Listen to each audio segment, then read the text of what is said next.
Hello, and welcome to another episode of Musical Talk. My name is Mike Shapiro. We're in the thick of what could be called post-Edinburgh Fringe season for Musical Talk, where we delve into some of the musicals we enjoyed at the world's largest performing arts festival in August. After a 2-year hiatus due to a pesky pandemic, the Fringe has returned to Edinburgh more or less in full force, with plenty of offerings for the visitor inclined towards musical theatre. I was pleased to return for my 5th year at the festival, where I frequently joined my colleague and friend Thos Ribbets, whose far more erudite reviews you'll hear in abundance in other episodes. With thousands of shows at the Fringe, it's easy to forget that it's still an indie festival at heart. While you'll find a number of recognizable shows on stage, to me the most interesting shows are the new ones, often written by up-and-coming writers. Every so often, I'd find a musical that made me put down my haggis and say, whoa, here's something really remarkable that I think might have some life beyond this festival. I'd then race to reach out to the show's authors so that I could chat with them, usually to find that Thos had beaten me to the punch and completed his interview that morning. But not even Thos can be everywhere at once, and there was one show whose creator I was able to interview. The musical in question was an adaptation of the myth of Medea, which we usually know through its stage interpretation by Euripides. I sat down, via Zoom, with the show's creator and star, Hayley Canham, and our discussion went a little something like this. Hi, my name's Hayley Canham. I am the creator of Medea the musical, and I'm very excited to be here. Great to have you on the show, Hayley. I thought we would kick things off by asking you a little bit about your background, because as I understand it, you've been involved with musical theater from a very young age. Isn't that true? My first ever professional role as an actor was actually in Matilda the musical when I was 9. So that's what kind of introduced me to the acting industry in this world.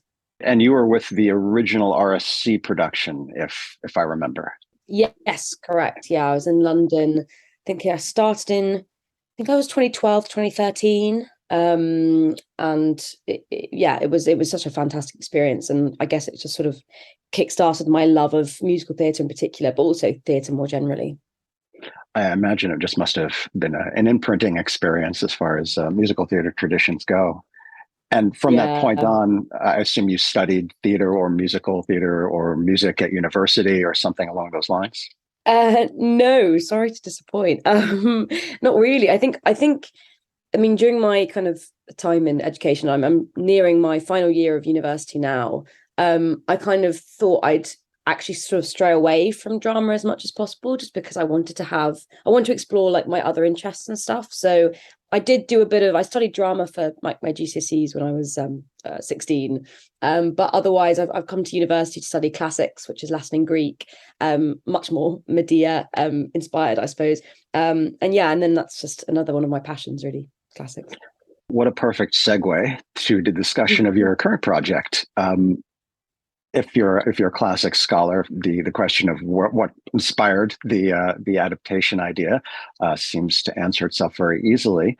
But when did the idea come to you, and what made you think that Medea would be the subject of a musical?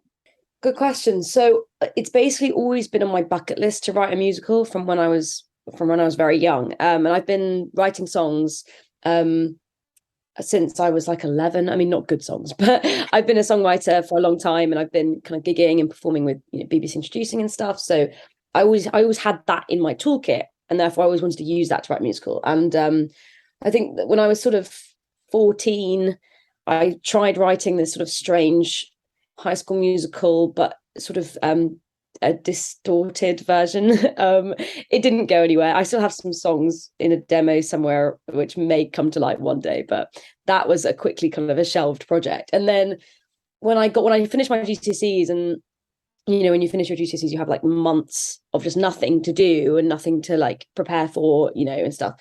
So I had all this free time, and at that time I knew that I loved classics, and I was very interested in Greek tragedies in particular, especially Medea, because I just think that they're great pieces of writing and great pieces of theatre. And I loved also how different translations produce very different interpretations. And I had just read a translation by a woman, I think Sheila Manergan or something. And the way that she translated, especially some of the chorus segments, and she just gave it a very kind of, I guess, more of a proto-feminist spin, which is obviously entirely dependent on just the words that you use when you're translating. I think that's what's such a wonderful part of that translation process. Anyway, I just read an amazing translation, and I guess that just inspired me because I thought I wanted to find something new to kind of to try and adapt into a musical, and that just felt like a perfect combination of my interests, of my passions. So I just sort of got on with it, and I started, and it sort of snowballed into this. And when did you begin the process of writing the musical? So I remember I was reading the translation. Well, funnily enough, some of the songs that are in the show kind of existed in a different format from even before I started writing it, like Dirty Words, which is one of the songs we have out and available on music platforms, that actually I had written just as a sort of a different song when I was like, I think 15. So some parts of the show existed in a weird state before that. But I think when I was 16, that's when I started sort of reading the translation and making notes on it. And it was basically then that I started writing, I kind of wrote the songs and the scenes like cohesively, one by one, as one would inspire the other. Now the script has gone through a lot of development since then, because who wants to read a script written by like a 16-year-old? But the songs has by and large stayed all the same, actually. Now, if we look at the big picture structure of your show, it seems to follow the beats of the Euripides play. So was that the most direct inspiration in terms of the big arc of the story? Yeah, definitely. I guess when you're doing a modern adaptation of any Greek myth, I guess it's the first question is how faithful are you going to be, and what are you going to change, and that kind of thing. So I think for me, we have got a slightly different narrative structure in the sense that we have, basically the original myth has been reduced to 4 characters. We've got Medea and Jason, Glaus and Aegeus. Now, Aegeus is quite an interesting character. When I was reading the original Euripides story, Aegeus literally comes on for one scene, and he's the king of Athens, and he just kind of drops by basically, and he's Medea's mate, and he's actually got erectile dysfunction, and he's been to the oracle to try and fix it, funnily enough, although that doesn't make it into our show. But what I was interested in with Aegeus is he is the only character who, when Medea says, she sort of hints, I'm going to do something to Jason, and Aegeus says, well, I'm happy to give you safe travels, and I'll give you like a safe kind of refuge in Athens, like as long as you make your own way there and I can kind of wash my hands of it. And that interested me because I thought, interesting that like Aegeus is the only character who doesn't actually say, whoa, what are you planning on doing? Like he almost enables her. And so we picked that up quite a lot in this version. And Aegeus is turned into this kind of a frame narrative narrator. He's unreliable. He's a bit of a kind of Iago, if you like Shakespeare, or Loki, if you like Marvel sort of figure. He's sardonic, and he basically kind of frames and comments and shapes the action. So obviously, as you were saying, the events of the story are in the exact same order as Euripides probably would have intended. But yeah, we have just kind of given it a different twist and different shape with Aegeus leading it. Now, one of the things you've done to the story, for the benefit of our listeners who haven't yet seen the show, is that you've reset it in modern times, in the wake of what feels like a very contemporary divorce, maybe a publicized divorce. So we're seeing the split up through the lens of modern society, and Aegeus has been turned into essentially a divorce attorney, or attorney who handles divorces, among other things. And he is also our narrator and guide, as you mentioned. Has that concept of it being the story being co-told through a narrator been there from the beginning? No, it hasn't actually. Well, in a different way. When I first wrote the show, and we were able to have workshop performances in sort of the Christmas time of 2019, I think. Yeah. And that was like a very different production. As I was saying earlier, it was sort of like it was like a 2-hour length, full show, very, very different sort of general feel. And in that, we still had the idea of, the audience are first introduced to Aegeus, who is giving the opening statement at Medea's trial. And we're trying to figure out whether Medea is guilty or not guilty by reason of insanity of the murder of her children. Heavy stuff. But unlike the original version of the production, now Aegeus is far more involved, and you really do feel his presence over the entire show. It's not as if he kind of says something at the beginning and then pulls back into the shadows. You're much more aware of his constant manipulation, constant kind of influence over the action, and also just the way that he's presenting things to the audience. And that's where the unreliability comes in, because he might say, oh, let's have a flashback, and they'll snap into quite pantomime-y kind of performance, just to sort of emphasize that this is all just Aegeus having fun and entertaining himself.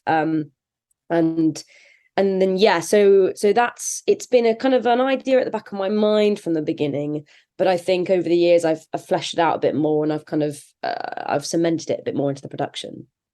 Now, Aegeus is ostensibly working for Medea's defense, because he is arguing to us, the audience, both at the beginning and at the end, that she is not guilty by reason of criminal insanity. So he's trying to get her out of criminal charges. During the course of the show, however, he does adopt a little more of a Loki-like persona. It seems like he's trying to nudge action in a way that causes drama. And I'm curious if you think he has a particular motivation, or if he just is he just a drama queen, essentially? That's a good way of putting it. I mean, I think I studied Othello at school, and I always remember Samuel Taylor Coleridge used to describe Iago as having motiveless malignity, which became kind of quite a famous phrase associated with that character. Now, I think it would be bad writing if I just said that there's no motive. That would be lazy. But I think with Aegeus, and I hope this is clear to the audience as you sort of watch him more and more, is that he is looking for the limelight, and he's looking for his big showcase trial where he can just be the center of attention. And in his world, it's Aegeus the musical, not Medea the musical. So I think this is just a man who he is using everything for his own ends to just be the showman that he wants to be. So I guess his main motivation is the fame that he's looking for. And that's why it's quite ironic that he realizes, that the only way that he can really get his fame is actually to big Medea up and make her this famous one in the myth. And I also think that it does kind of translate to the original play, where Aegeus is such a minor character. Like, if you read the original Euripides play, you probably wouldn't even remember that he's in it. Like, it's just one scene. And that's why I find it funny as a classicist that, that's just been kind of flipped on its head in this production. It's interesting that you compare him in a way to Iago. And for our listeners, this is the Shakespearean character, not the parrot. And I've always thought of Iago as someone who was exulting in his own talent for manipulating people. Like, he had just discovered this ability, and he was really enjoying the feeling of efficacy and power. Whereas your narrator feels confident from the get-go. I feel like he is self-actualized as a manipulator, and it almost seems that he likes the limelight. And maybe that's his angle, as you say. He wants the spectacle and wants to be center stage. Perhaps the reason why he is so confident from the get-go, as you say, is because in terms of the time frame, when the audience see Aegeus, we are seeing him after all of these events have taken place. We're actually seeing him where he's almost achieved what he's wanted to achieve the whole time. So we start at Medea's trial, and then we go back in time to see how do we get to this point. So it's almost during the main body of the show that you see how does Aegeus's mind work, and you kind of see the cogs turning of, he turns to the audience and at one point and says, "Oh, this is getting good," and all these kind of comments where you realize, oh, he's starting, his plan is starting to click into place, and he realizes how he's going to kind of pull on Medea's emotions and stuff. So I think that probably explains why he is quite confident all the way through. It's because he's already proven himself. You mentioned something in passing, how he regards himself as the star. And if memory serves, he has a couple of lines that echo that sentiment, something like, "Oh, you must have been so bored because I've been off stage for 5 minutes," or something along those lines. And I'm also thinking how Glaus is portrayed as very egocentric and very much upstaging everyone else. And I think she also refers to herself as the main character, which gets a big laugh out of the audience, and rightfully so. This leads me to ask, did you write every character thinking that each one of them thought that they were the main character of the show?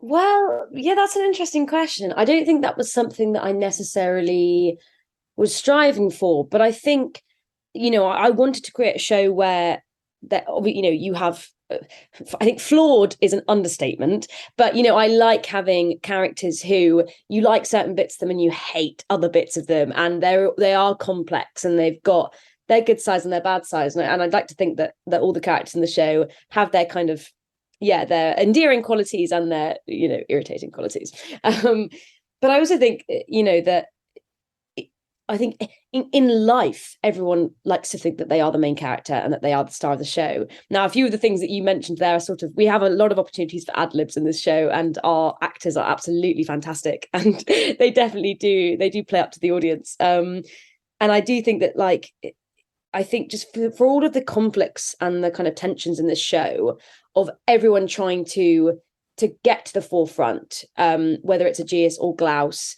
I think Medea and Jason are the straighter characters. They're the ones who are a bit more serious, and they do kind of follow the Euripidean kind of structure more than the other two. But yeah, I think I don't know. You're making me think about it more, and I'm musing about it. Yeah, I think they all are egotistical enough to believe that they are the stars of their own show.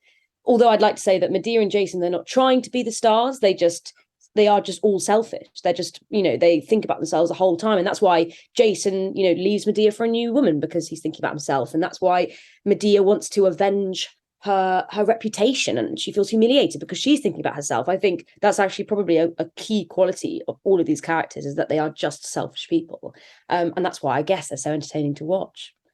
I'm going to briefly interrupt my own interview to present the first of two excerpts of songs which Hayley was kind enough to provide to me. The first, called Thick Skin, features lawyer Aegeus giving advice to his client, Medea. The second, which we'll hear a bit later, is a duet between Medea and Jason in a more tender moment.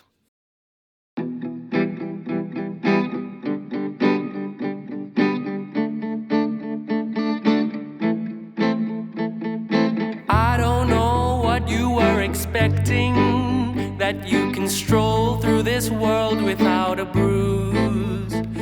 If you think somehow you can get off lightly, well, I'm sorry, but I've got some bad news. Friendship is never unconditional. They'll up and leave when there's a bigger boat.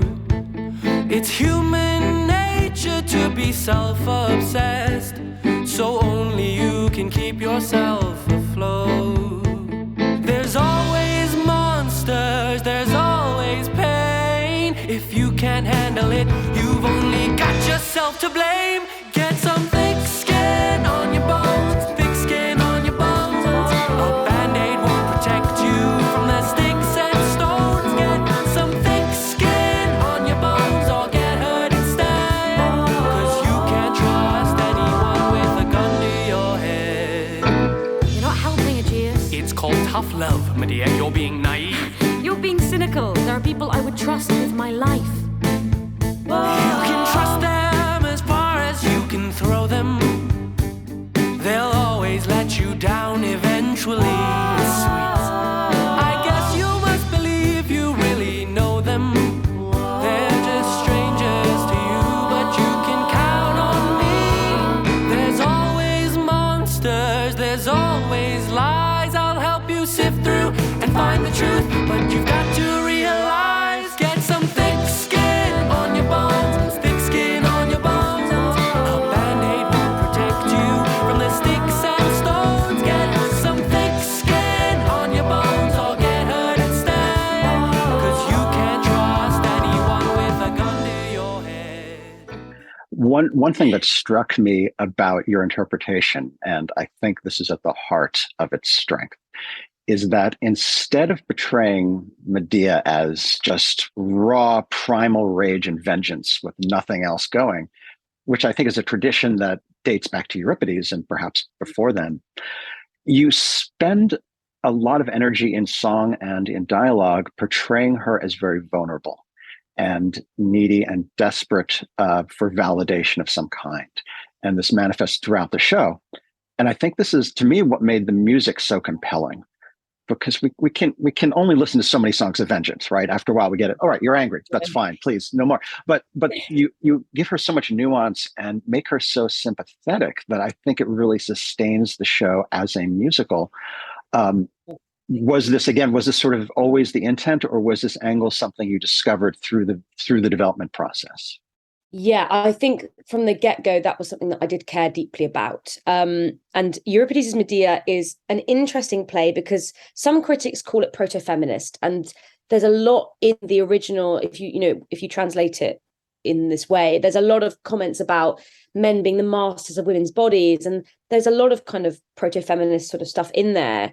Obviously, contextually, women weren't on stage, and it's not as if women had anything to do with the production. So we can't really argue that we can't anachronistically argue that from a modern perspective. But there's something to be said in that, there's something, kind of bubbling in Medea, which has very progressive attitudes. Now, I completely agree with you. Medea is often just a very, very angry woman. But as I was reading it, I was just trying to think, what are the motivations behind this? Why is she angry? And really, it's because in the original, she's been taken from her homeland. She's a stranger in a brand new land. She's a divorced woman, which also, equivalent of in those days, which left her, status all the way, hitting rock bottom. And really, she is just, her reputation is ruined and she's humiliated. And that's kind of what she really uses as fire to avenge herself and to get back at Jason. And so when I was putting it in a modern context, no one's going to believe that a woman who is divorced is just going to be just angry enough to kill her children, because that is such an extreme outcome. And when you're presenting that, I think nowadays you've got to be careful with how is that realistically going to happen? How can that authentically happen? And I just think that accessing that vulnerability, as you say, is a far more realistic thing, because someone who is vulnerable and is insecure, if that is preyed upon enough, if that button is pushed, that can really push someone to unravel, I think, which is what happens to Medea. I think it's a whole mixture of factors going on in her head. And, it's actually not her hatred for Jason, but her love for Jason, which pushes her to commit these atrocities.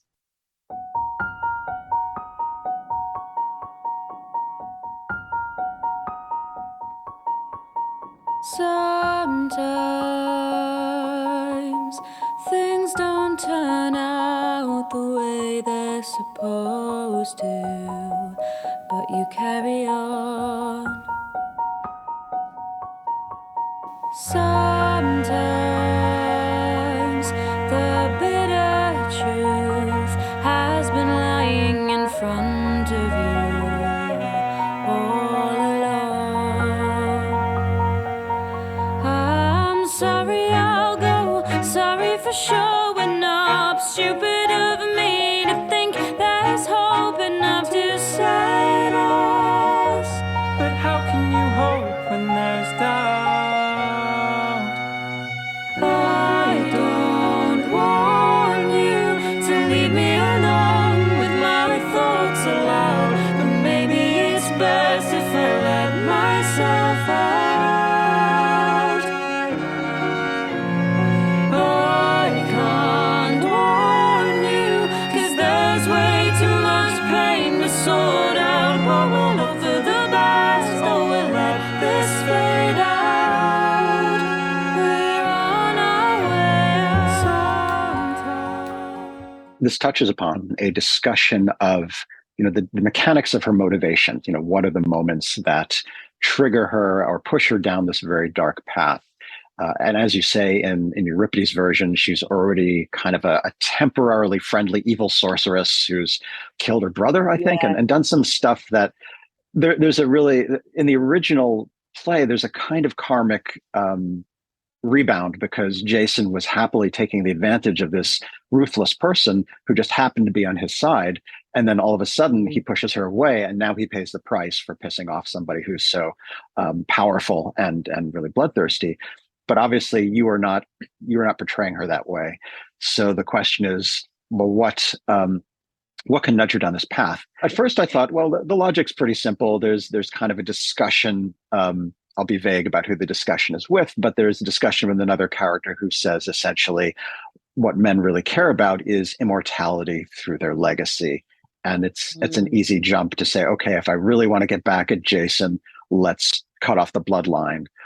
But I also felt that in the lyrics of some subsequent songs, and perhaps in some hints of dialogue, there might have been a suggestion that Medea, in now her heartbroken state, is thinking maybe the shared trauma of losing children could bring us together.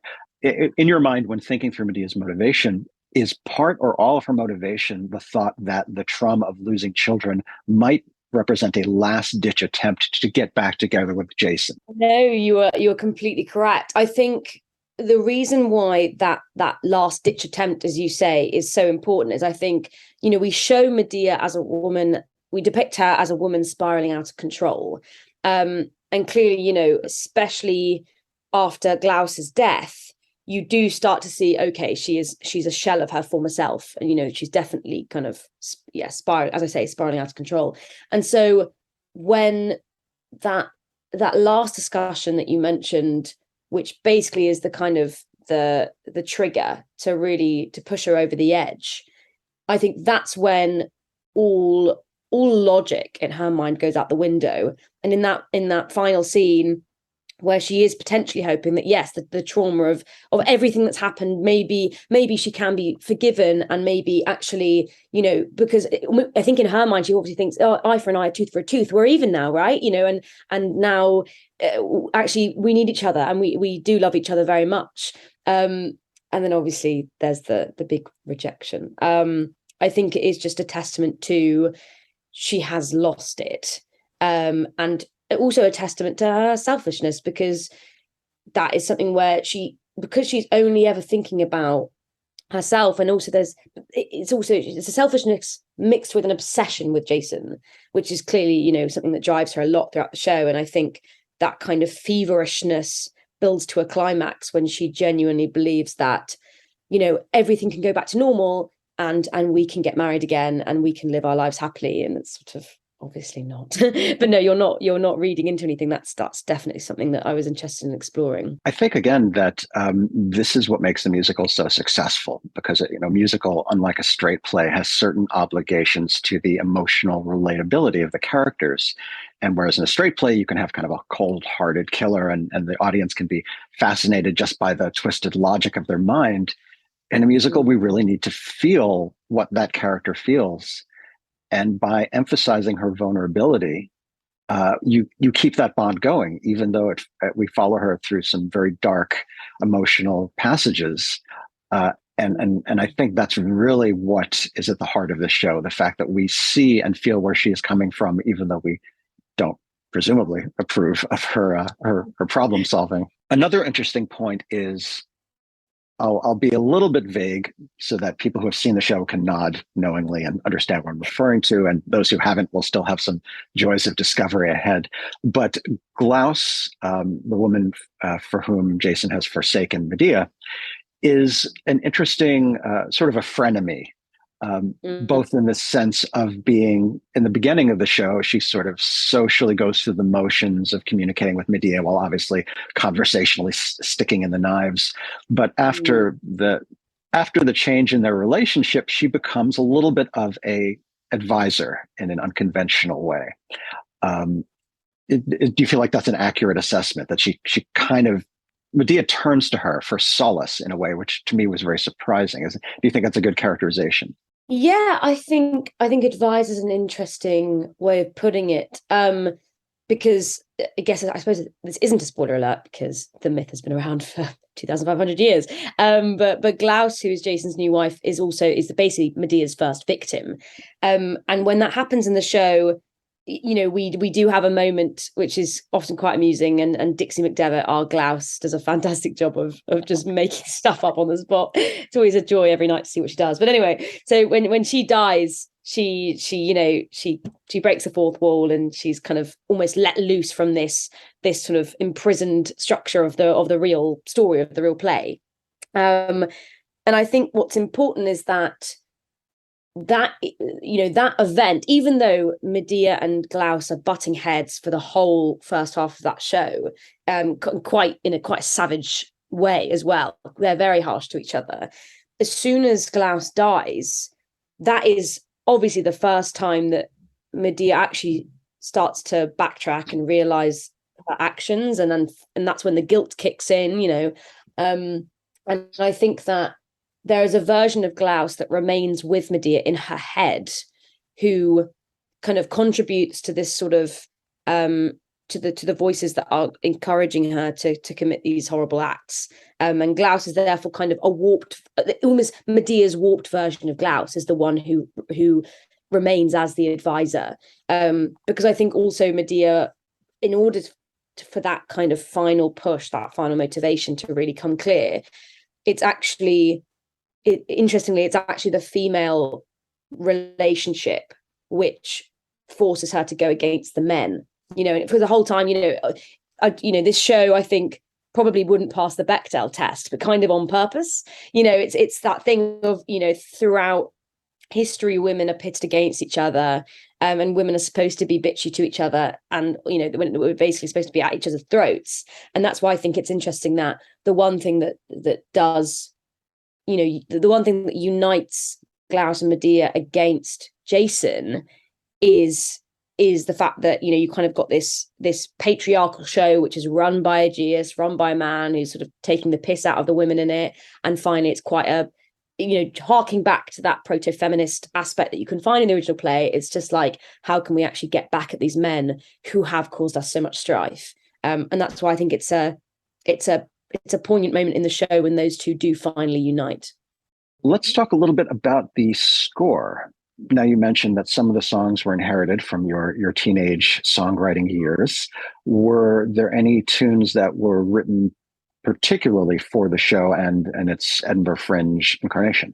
Well, the majority of the songs were definitely written for the show. I think Dirty Words was the only song which I had pretty much had a previous draft of, that when I came to writing the show, I thought, actually this does fit in really well, and this could work. But actually, for the original workshop performances that we had back in 2019, I uploaded on SoundCloud basically all the demos that I'd made of all the songs, and there were two extra songs in the original show. There was Curse or a Blessing and What Families Do.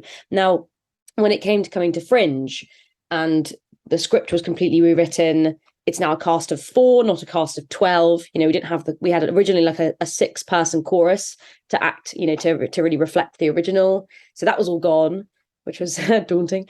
And it also meant that the children had to be reimagined as a far more, I suppose, in a more abstract way, but also just a sort of a spoken about, but not necessarily seen, because obviously we weren't going to have two children in the show. And that meant that What Families Do, which is a song that was originally sung by the two children, had to be cut, which breaks my heart. A lot of people who saw the original production say, I'm really bummed that What Families Do didn't make it. And hopefully maybe in a future rendition of the show that can come back. It would be fantastic, because it really does sort of sum up the family dynamic, in quite a funny way. But yeah, otherwise all the songs have stayed the same. And that also was helpful, because that meant when I was rewriting the script and kind of developing and refining the show, it meant that at least I had something that I knew that I was confident in, that I could like base it around. And I don't know whether that's slightly counterintuitive to write a script around songs, but for me, I guess because I am a songwriter first and foremost, and I'd like to think a writer as well, but I think I believed in those songs so much, and I thought, I know that they do tell the story, and it will just be like, what's the best way of supporting them, I suppose. And I know I've seen a lot of musicals where often one aspect is really focused on and the other aspect is sort of left to dwindle away. There's some shows that you'll say the script is fantastic, but do I walk away singing the songs? No. Or the songs are absolutely amazing, but I can't remember anything that was said in between them. So I guess for me, it was like, what's the best way to have these two aspects kind of harmonious and supporting each other, and benefiting from each other? I think you have also the advantage of a pre-existing story structure, so that you are, you're not laying down the track while you're steering the train. You understand the dramatic landscape of the story and can think musically knowing that structure exists already. Yeah, that's true. That's true. And I mean, obviously, in the modern adaptation, I guess it's probably best to say that it's based on or inspired by, because obviously a lot has changed from the original myth. So any diehard classicists don't come expecting a rehashing of Euripides' version.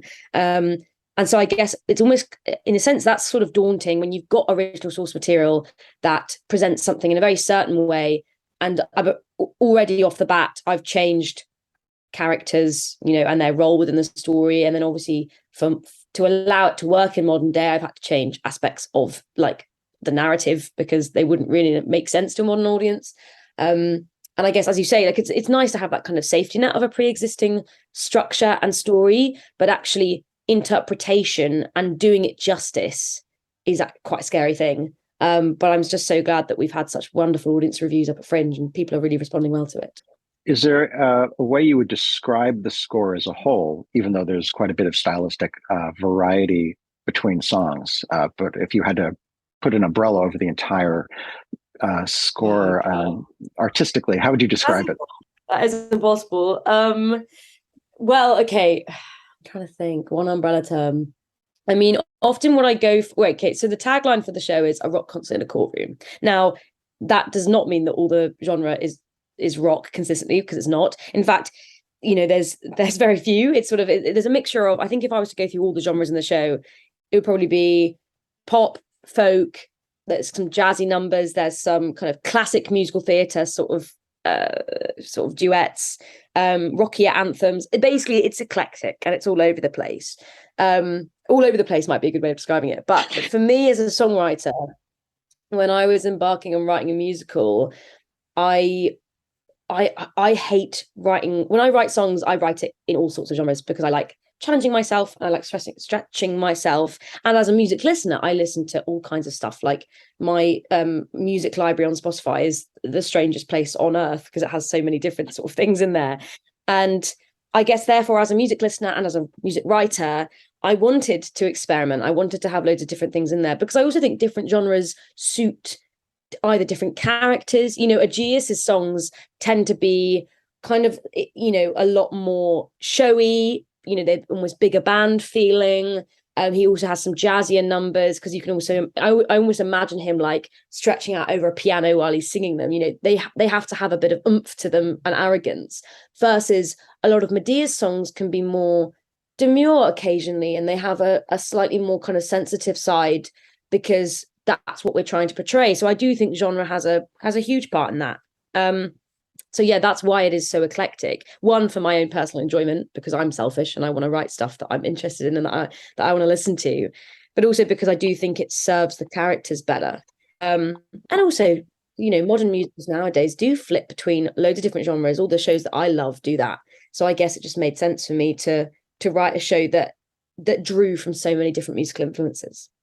You might say it's pan-contemporary in a way that we're hearing nice. Popular music styles from different eras, but they all feel, well, just in contrast, there was nothing that heralds antiquity. There's nothing that feels like you were trying to be faux ancient Greek or to suggest the origin of the story. Much as it takes place in modern day, the music all feels comfortable in modern day. Was this incarnation of the show written with the constraints of Edinburgh Fringe in mind in terms of cast size and runtime and the other parameters that Fringe imposes upon you? Yes, to put it bluntly and briefly. I think I needed, once we had those workshop performances kind of under the belt, Fringe was kind of my next thing, my next goal.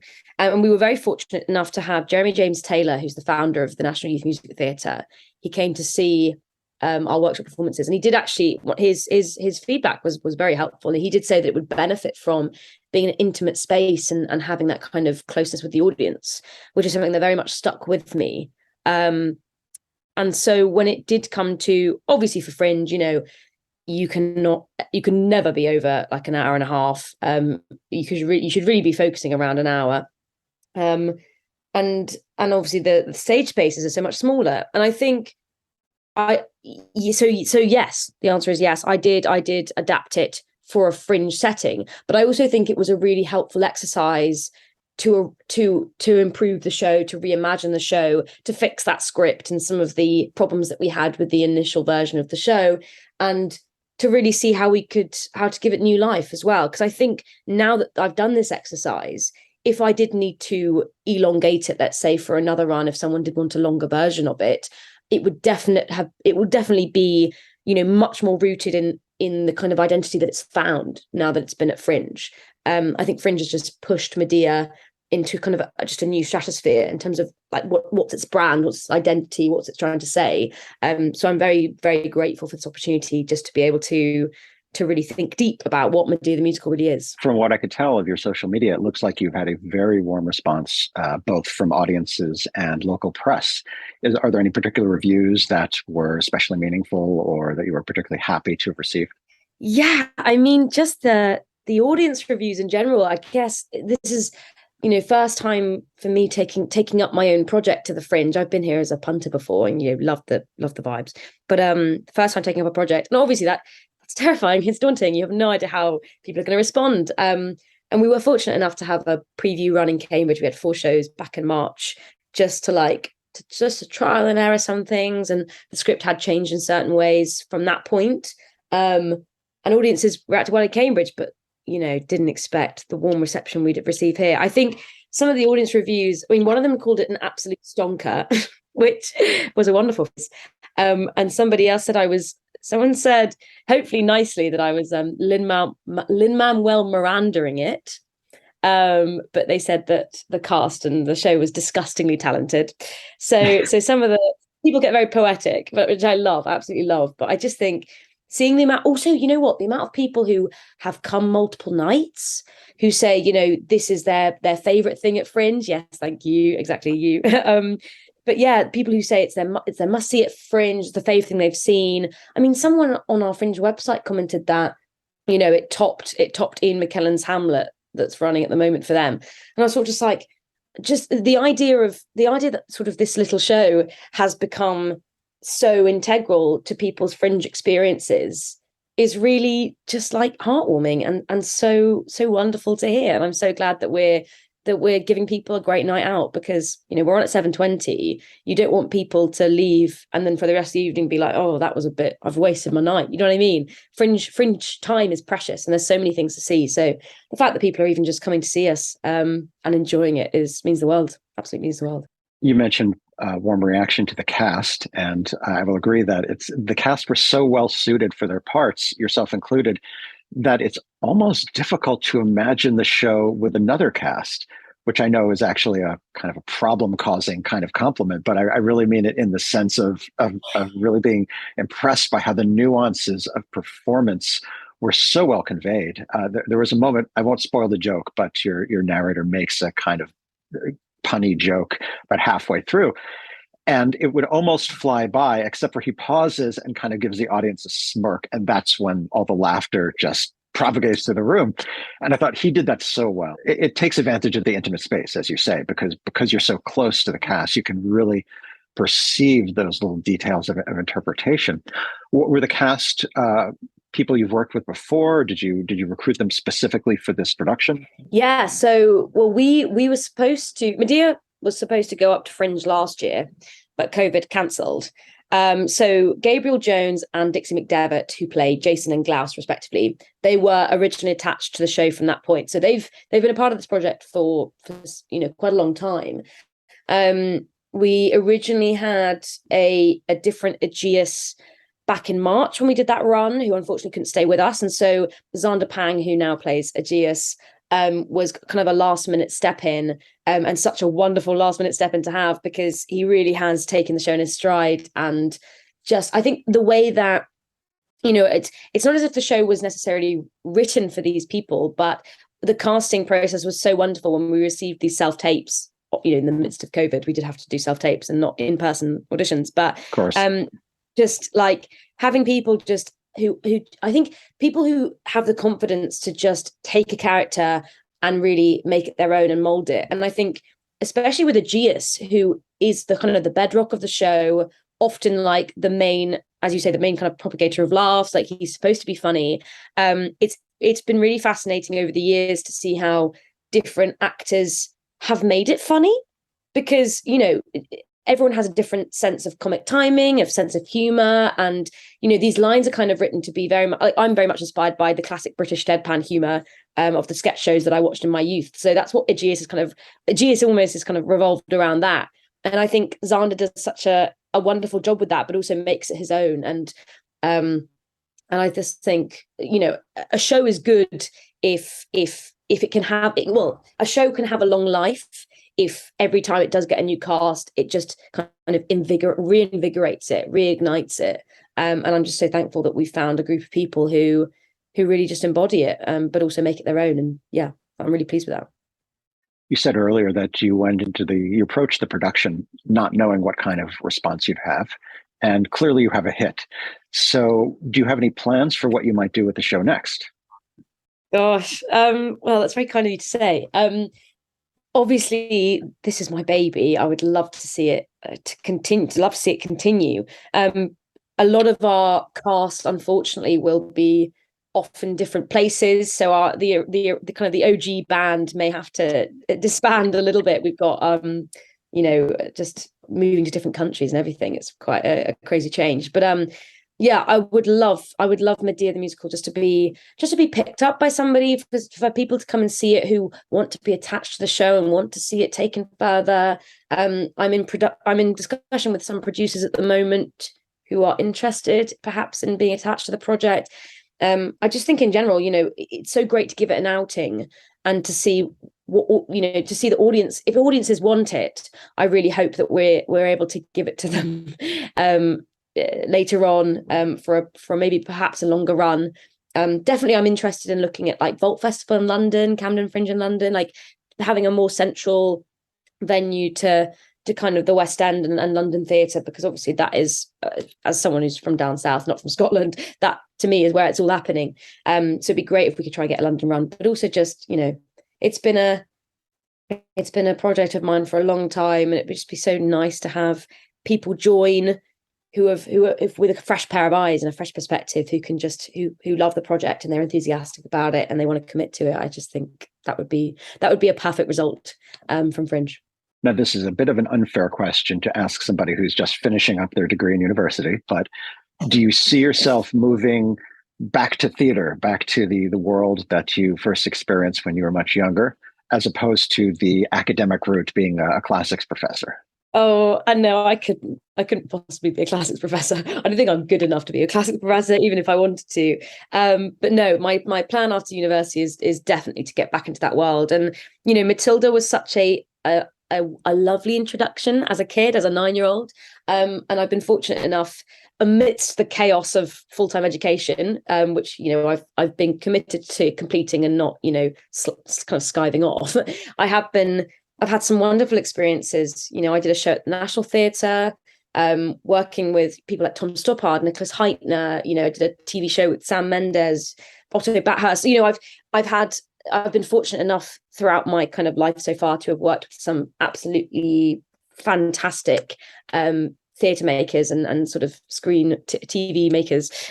So yeah, after uni, I definitely want to go back into that acting world, but also kind of push the writing as well. And I think nowadays, the most important thing for actors to be, you know, I'm lucky enough to have an agent, but being kind of self-sustainable and making your own work in this kind of new age is so valuable.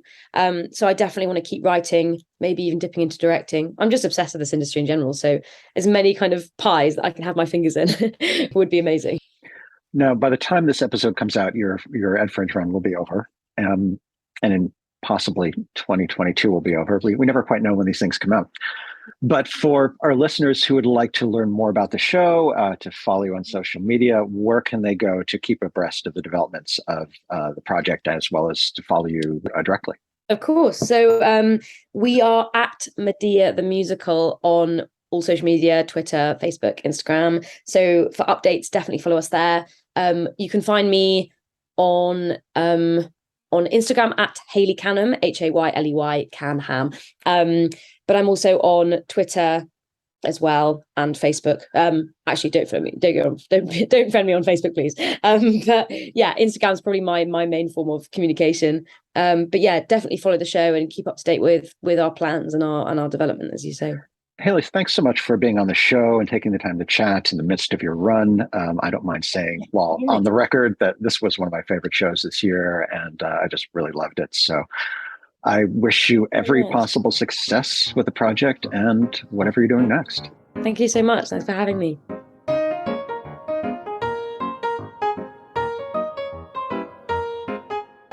For more information about Musical Talk, please visit our website at musicaltalk.co.uk. You can email us at feedback@musicaltalk.co.uk, listen to past episodes on iTunes and YouTube, and follow our social media channels on Facebook, Twitter, and Instagram.